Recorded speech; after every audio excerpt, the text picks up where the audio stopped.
Hi guys, Sam here today with the GVYC, and here today to bring to you my back-to-back top 4 branded DESPIA deck profile. I got top 4 at the Milwaukee Regional last weekend with 378 players, and I got top 4 again yesterday at Indy with 430 players. So before we begin, I just want to shout out GVYC and all my friends I've made playing this game. Just super grateful to you guys because I would definitely not be here without all your support and encouragement, and also the testing and things you guys teach me.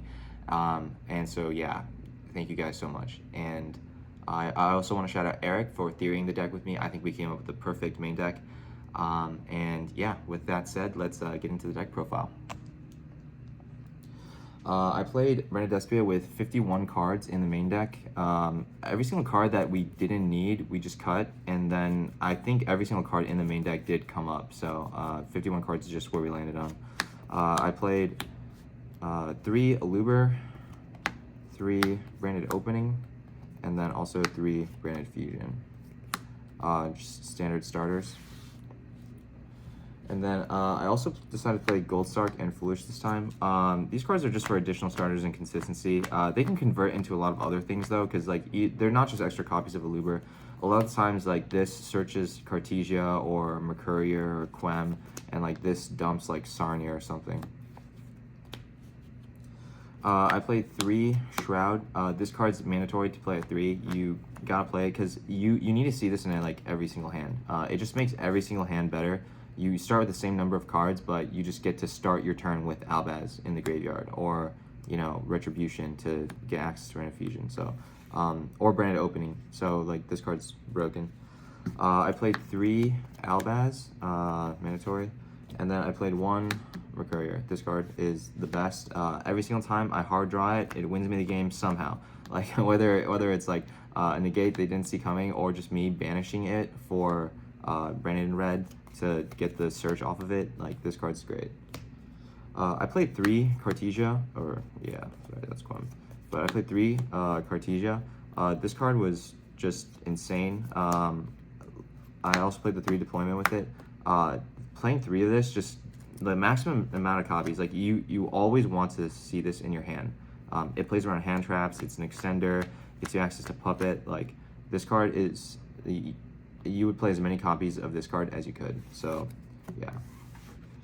I played the 1 Quem. I cut down on 2 because it just wasn't necessary to play the second one, especially with people cutting Nib, because the second one was a concession we made for playing against Nib back when everybody was playing 3 copies in their main deck. But at a regional right now, it's maybe a lot of people don't like Nib for regionals, so the 1 Quem was fine.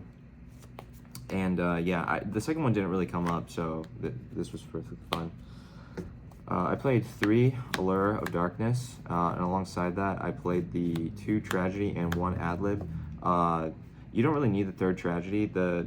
Playing 2 is like enough targets for Allure. You can play the 3rd one if you want though, but I just decided to not play 3 because it wasn't mandatory, so I cut every card that wasn't mandatory.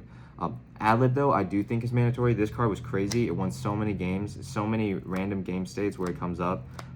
It's just such a strong push, and the best way to play through Bestials a lot of time is just to overload the graveyard with too many things for them to Bestial. So like you go Sanctifier into Puppet, they have to Bestial that. If you go like Rimbrum, summon back Albaz, they have to Bestial that. You go Branded Red, target Adlib, they have to Bestial that. It's like too many things for them to Bestial all at once. So yeah, this card was crazy good.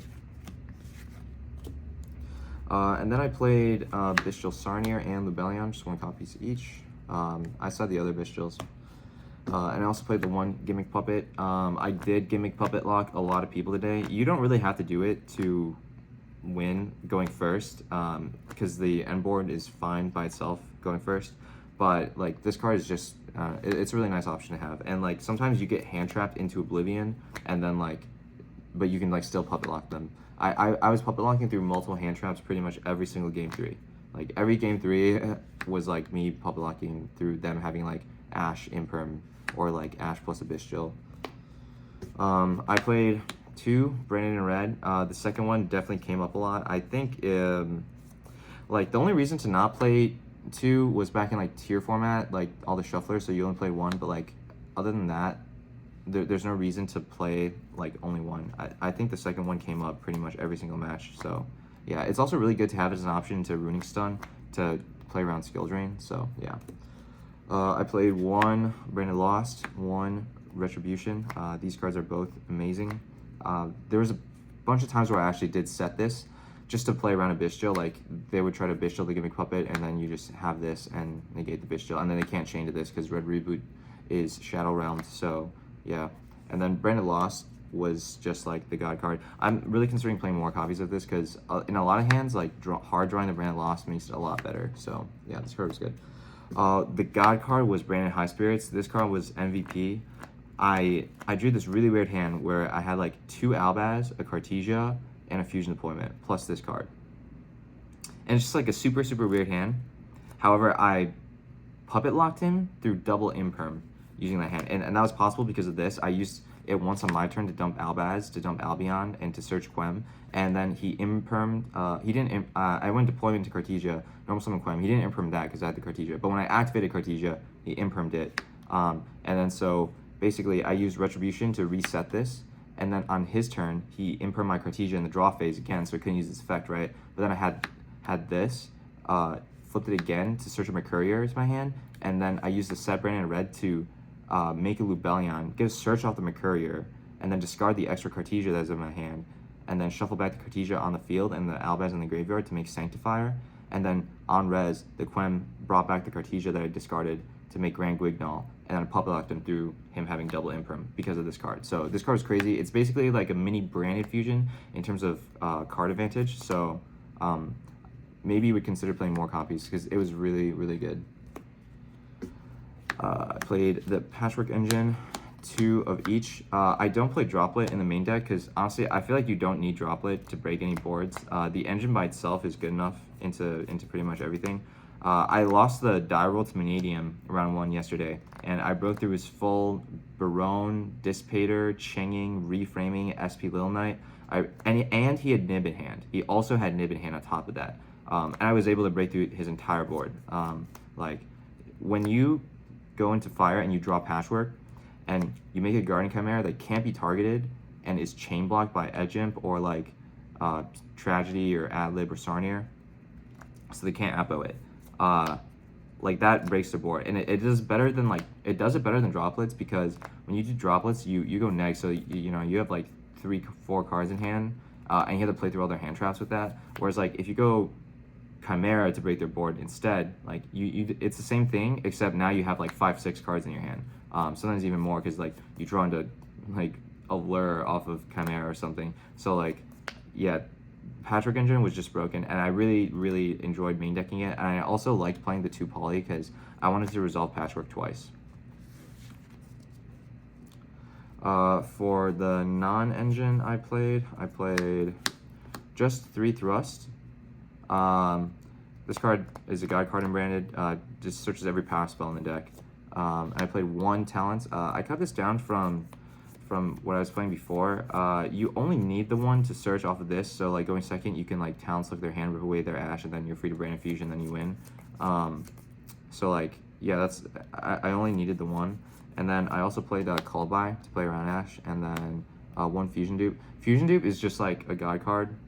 Whenever this card resolves, it wins the game instantly. So like this and Branded High Spirits were like the MVPs. So that's 51 cards in the main.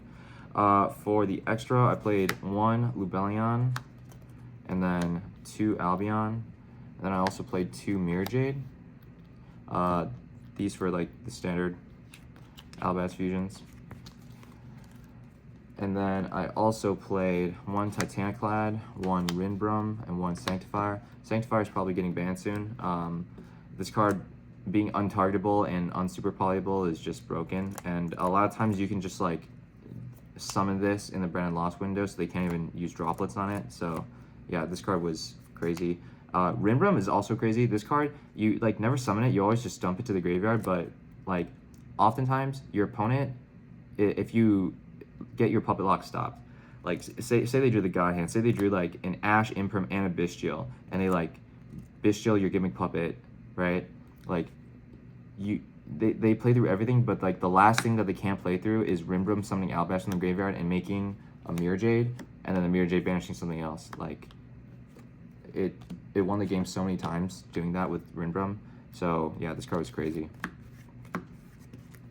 For other fusions, I played the one Quertus and one Masquerade, alongside the one Grand Guignol. I was playing two of this, but the second one never came up for me. There are lines where you play two to puppet lock them through a Bestial. Basically, like the whole idea is on the summon window, like a fusion summon window, like you dump puppet on their turn. But that line just didn't come up for me. Like you can actually do that without the second Grand Guignol, depending on how you sequence it. So again, like I just cut every single card that I felt wasn't mandatory. So yeah, the Quertus, really good.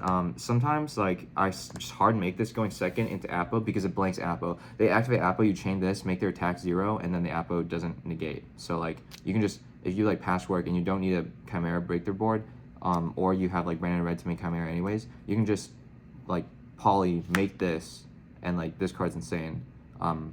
And then Masquerade was also insane. There's a lot of times where like you don't actually go into time often with this deck because you know you just like pub lock them, game's over, like go to next. But like this is just really good as like an insurance policy, and you can like attack, like leave them on 1800 life points, make this, and then that's also like just a checkmate. So yeah, this card's really good. Another scenario it comes up is like I had one game where I had a monster on field and a monster in hand, and then this in the graveyard, and a Brandon Red set that my opponent knew about. But I only had 2 monsters, or I didn't have any monsters in hand, sorry. So like I wouldn't be able to make Guardian Chimera, and my opponent knew that, so he wasn't playing around Chimera. He thought all I could make off of my Brandon Red was Quertus. But I activated Brandon Red, chained Masquerade to revive itself in the graveyard, because they can do that. And then I had 3 monsters for Guardian Chimera, and yeah, this card was really good. And I played one Dragostapelia. This card just comes up sometimes, even though I don't play Super Poly. You hard make it sometimes with Albion. Sometimes you make it with Brandon Red. So yeah, it's pretty solid. I played one Magnum, the reliever, and I also played 2 Guardian Chimera. This decision was to beat Runic Stun every time, and I did. I played against Runic Stun twice, and the second Chimera just absolutely smoked them. Like they cannot beat the second Chimera. Especially if they're not expecting it. And then Magnum the Reliever, this card is insane because with the Patchwork Engine, it basically just lets you like get an extra draw. And when you go first into Runic Stun, it's actually kind of shaky, right? Like people assume, oh, if you go first in Runic Stun, you win every time. That's just not the case. Like sometimes they can just set a bunch of floodgates and like you're cooked. Like normal summon Mono Watto, set a bunch of floodgates, like you're actually just cooked. But the way to beat that is with Magnum the Reliever and Guardian Chimera. So like you end with Magnum, Mirror Jade, Brandon and Red set, and a Adlib in the graveyard. And so like this way you have 2 pops, like 2 ways of popping their back row. And then with the Mirror Jade, you can banish their Hugin if they use Hugin to search Fountain, so Hugin's on the field, and you go activate Magnum, right? You can like chain your Mirror Jade to banish the Hugin so that it can't protect their cards. So and then you would, after that, like during the end phase, you would Guardian Chimera them, and then with the Mirror Jade, it would dump Albion, so like you would get your second Brandon Red, and then the second Brandon Red, you would use that to Guardian Chimera them another time on turn 3. So that was like the guaranteed win against Runic Stun, and it worked. I destroyed every Runic Stun player I faced because I had both of these in my extra deck. For the side, I played 3 Ash Blossom. This was just for stun, and it was pretty solid. Or I mean, not stun, just like rogue in general. It was pretty solid. I never drew it when I played against the mirror, and my opponent in the mirror, he drew 2 Ash Blossom, but I still won. So yeah, Ash Blossom's pretty solid though. I probably would side it again. Sided 3 Bestials. These cards are also really solid. Drew Swarm not making it so you don't die against Atlantis sometimes is really funny. And then Baldrake is really broken in Branded. I think this card has so many utility applications in Branded. For example, like if you have Grand Guignol on the field and they go Zealantis, banish it, summon it back face down, Grand Guignol can't use its effect to banish itself, right? To summon the Quertus. But if you use Baldrake, it can tribute the Grand Guignol, send it to graveyard, and that's another interruption by itself, right? And it also means that when they go Zealantis effect, your Grand Guignol's in the graveyard, so it will trigger to summon Quertus, which means you don't die. So Baldrake is kind of broken. This was really, really solid. I played One Shot All Dragon.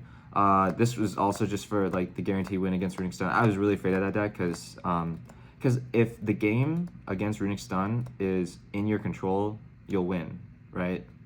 And so like every single loss against Runic Stun is outside your control. So I just wanted to make sure as much as I could that it didn't happen that way. So yeah, this was really solid. I made this into a Guardian Chimera, Chainlink 1 Guardian Chimera, Chainlink 2 Tragedy, Chainlink 3 this, Chainlink 4 Lost. Yeah, it's broken. 3 Droplets. I still side this, and I think it's correct to side because I don't know what else could take its place. Like, what Droplet does is pretty unique to Droplets. But yeah, you don't actually need it to break the Fireboard. Like, you can break the Fireboard with just Engine, and you can break most boards in the format with just Engine, especially if you have Patchwork. So I didn't feel the need to main deck this, but it was pretty decent inside. Play 1 Duster as a thrust target, and then also 1 Daruma Karma Cannon as a thrust target. This never came up, but it only really comes up against like shifter decks. Like, it comes up against like Kashtira or like Flu, because like sometimes Flu can actually kill you, and this prevents them from doing so. But I never sat this in, and it's just a backup plan. And then Duster was really solid. The only time I saw it against Runic Stun though was when I ready Guardian Chimera him and broke his entire board, and then I drew Duster off the Guardian Chimera. I was like, well, you know, that's not really necessary. And the last card I played was 3 Evenly Matched. This card is super good into Rogue. You never set it into Fire, but it just destroys every Rogue deck. So, and like around, I would say like in the 18 rounds I played, because it was 2 9-round regionals, I would say like around half my matches were Fire and half my matches were random decks. So like this went in on those. But yeah, with that said, that is the deck profile. 51 cards in the main, Branded DESPIA. Yeah, I hope you guys enjoyed. Thanks.